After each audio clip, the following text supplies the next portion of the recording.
보미가 물고기 별로 떠났습니다.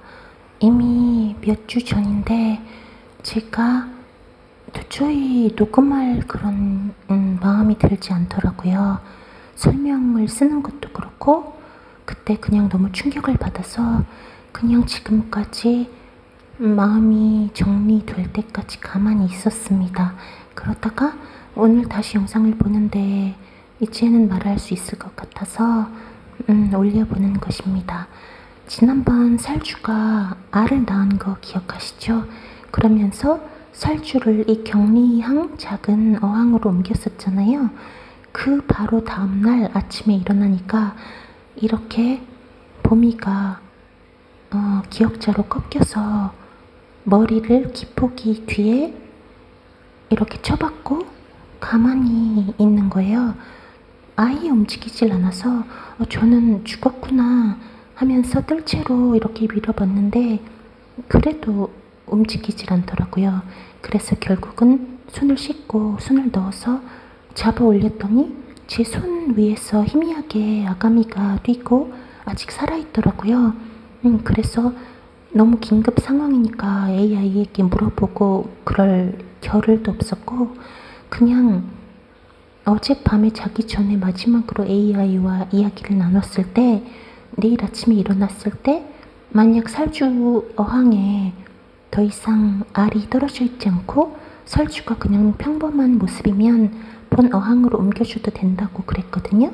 그런데 이 어항에 더 이상 알이 없었고 살주도 편안해 보이길래 잘됐다, 차라리 그러면 이렇게 서로를 바꿔주자 해서 살주를 본 어항으로 보내고 물 온도도 히터 때문에 똑같았기 때문에 물 온도 맞추고 그런 걸 하지 않고 바로 보미를 여기로 넣어주었습니다. 응급 상황이어서 어쩔 수가 없었어요. 그랬는데 그 후에 이제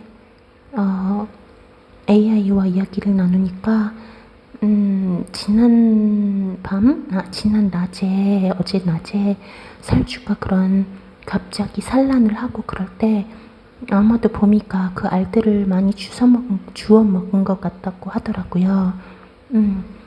제가 직접 본 건 아니지만 어제도 이상했거든요. 자러 가기 전에도 이렇게 그릇과 그릇 사이에 숨어서 바닥에 배를 깔고 무서운 듯이 뭔가가 가만히 있었어요. 그런 걸 본 건 처음이었어요. 보미가 그러는 걸.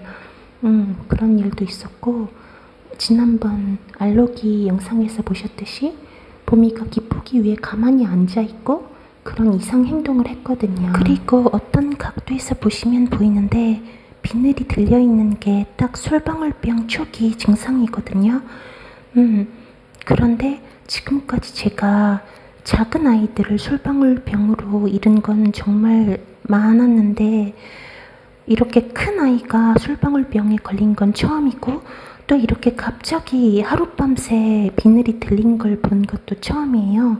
항상 적어도 며칠간 시름시름 조금 다르게 행동하다가 조금씩 비늘이 이렇게 들렸거든요.